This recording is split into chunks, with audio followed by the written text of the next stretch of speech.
Vous pouvez tester l'application de style paragraphe alternatif. Donc, voyons un peu.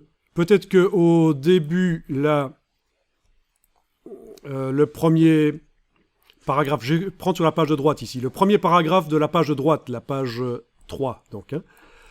Je mets le curseur texte dans ce premier paragraphe et je vais voir ce qui se passe si on applique un style de paragraphe avec lettrines. Donc, menu texte, style de paragraphe, voilà. Alors, nous avons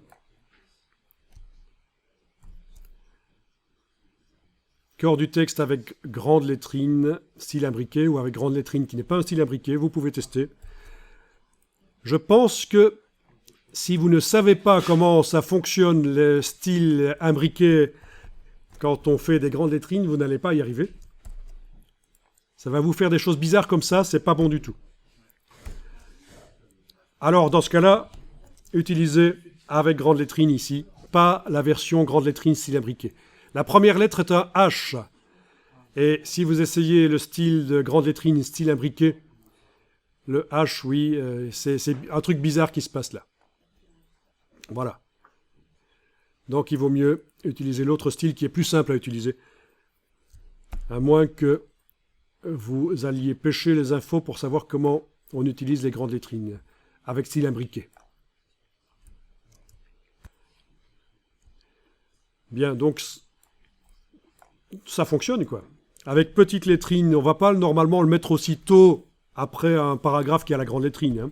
Mais enfin, juste pour tester, vous pouvez, sur un autre paragraphe, aller cliquer et tester, tiens, qu'est-ce qui se passe quand on met le corps du texte nouveau avec petite lettrine.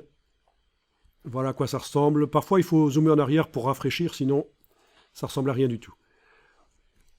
Bon, c'est juste pour tester si ça marche, mais ça marche. Mais je vais l'enlever maintenant.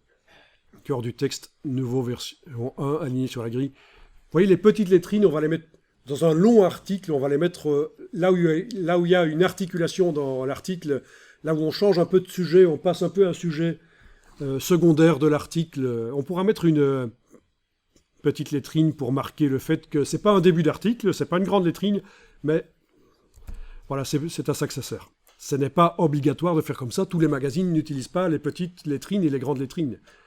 Mais quand on les utilise, c'est ça l'idée. Voilà, 246, j'enregistre le document. Alors, concernant les titres, voyons un peu. Sur la page de gauche ici, je vais insérer un titre.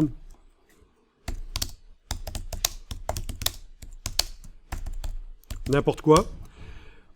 Retour chariot, donc grosse touche pour faire une fin de paragraphe. J'ai le curseur qui est n'importe où dans ce paragraphe. Je vais appliquer les titres. Donc on a titre de premier niveau, mais ce n'est sans doute pas le bon endroit pour mettre un titre de premier niveau. Titre de second niveau. On a des titres alternatifs ici. Titre de second niveau version 1. Version 3. Version 4. C'était la version 4 qui était dans le document qu'on avait vu tout à l'heure. Vous vous souvenez ? Donc l'idée ici, c'est de démarrer d'un document qui a déjà des styles et de s'aider pour construire votre propre document. Quand vous achetez un template InDesign sur le web, c'est comme ça que ça se passe. Vous achetez un template, il y a déjà les formats de pages qui sont prévus, il y a déjà des styles d'objets, des styles de caractères, des styles de paragraphes, on vous explique comment utiliser le document. Bon. Il en existe aussi des gratuits, des templates InDesign, mais beaucoup moins que pour Photoshop, bien sûr. Pour Photoshop, vous avez beaucoup plus de ressources. Pour InDesign, c'est un peu plus marginal comme utilisation, bien sûr, et donc on a beaucoup moins. Je veux dire, Photoshop, n'importe qui, même le neveu du libraire est intéressé par Photoshop. InDesign, qui est intéressé par InDesign, des gens qui ont vraiment besoin de faire des documents. Donc c'est pour ça que vous allez trouver beaucoup moins de ressources gratuites InDesign sur le web. Mais en fait, c'est ça l'idée, hein. Et ce document peut être modifié, les styles peuvent être modifiés, voilà. L'idée, c'est de vous aider à faire des documents InDesign qui ont de la gueule, sans être obligé, à chaque fois que vous faites un nouveau document, de redémarrer de zéro, de tout refaire. Ici, on a des barrettes de pages avec les rectangles roses, on en a supprimé, on les a agrandis, et voilà. On arrive rapidement à des choses pas trop moches.